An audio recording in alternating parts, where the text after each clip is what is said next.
सिद्धार्थ कुमार हूँ। मैं orthopaedic joint replacement और स्पोर्ट्स इंजरी स्पेशलिस्ट हूँ बिलासपुर छत्तीसगढ़ में। हमारे साथ मिसेस नीरज चंदा जी हैं, जिनका दोनों नीज का रिप्लेसमेंट सर्जरी हुआ है फास्ट रिकवरी प्रोटोकॉल द्वारा। आज सर्जरी को ऑलमोस्ट 1 मंथ हो गया है और नीरज जी हमारे साथ कुछ अपना एक्सपीरियंस शेयर करेगी। घुटने की आर्थराइटिस की प्रॉब्लम थी आपको, तो इसके पहले आपका क्या इलाज चल रहा था? मैं बहुत दिन तक इलाज कराई सर, बहुत जगह से, और मैंने बहुत पैसा भी खर्च किया और बहुत तकलीफ में थी। किस तरह की प्रॉब्लम आ रही थी? मेरे को घुटने में बहुत दर्द रहता था सर, बस पिछले चलना फिरना मेरा मुश्किल हो गया था, सीढ़ी वगैरह में नहीं चढ़ सकती थी। लास्ट में मेरे घुटने में पानी भर गया।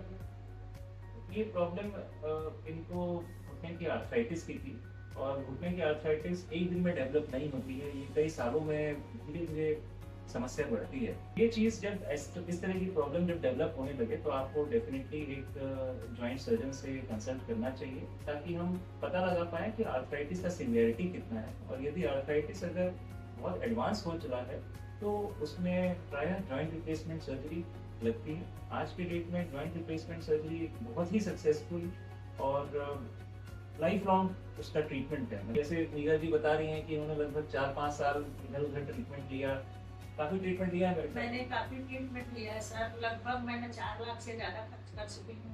अगर 4 साल पहले आपके पास मिली रहती और ये रिप्लेसमेंट करा लिया होता तो आज मैं इतने दर्द से नहीं गुजरी होती।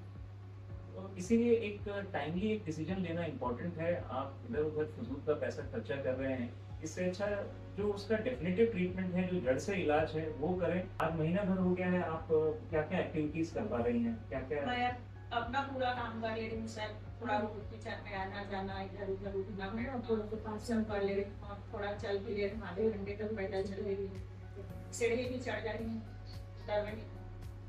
नी रिप्लेसमेंट सर्जरी के बाद मोटा मोटी रिकवरी 1 महीने में ऑलमोस्ट 80% रिकवरी हो जाता है। जैसे कि नीरज जी बता रही हैं कि आज वो ऑलमोस्ट आधा घंटा चल ले रही हैं, बिना किसी सहारे के सीढ़ियाँ चढ़ना उतरना कर पा रही हैं, और बाकी का जो 20% है वो भी अगले महीने 1.5 महीने में आ जाता है। और इनका नी जॉइंट पूरा बेंड हो रहा है, ठीक है, ये पार्टी भी लगा पाएंगी, सीढ़ियाँ चढ़ना उतरना, कितना भी लंबा चलना है वो सब कर पाएंगे। तो इस तरह का ऐसा कोई रिस्ट्रिक्शन नहीं है।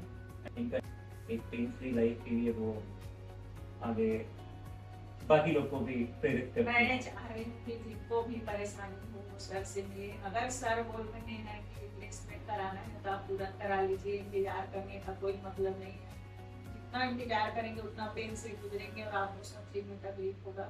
उससे अच्छा है कि आप जल्दी ठीक हो जाओ, जल्दी रिप्लेसमेंट कराएं। लोगों के मन में प्राय ये डर रहता है कि हाँ, आज मैं थोड़ा बहुत तो कम से कम एक रूम से दूसरे रूम चल रही हूँ, क्या पता ऑपरेशन के बाद उतना भी ना चल पाऊँ।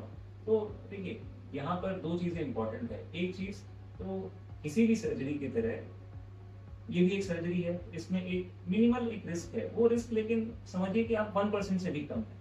अब उतना अगर आप उतना भरोसा करके अगर आप आगे बढ़ सकते हैं तो डेफिनेटली आपके लिए वो लाइफ चेंजिंग हो जाता है। और इसीलिए हमें कोई इसके लिए बहुत ज्यादा घबराने की बात, ये डरना नहीं है इस सर्जरी से कि ये सर्जरी है। आप सही सर्जन से सही सेंटर पे कराएंगे तो डेफिनेटली रिजल्ट मिलेगा।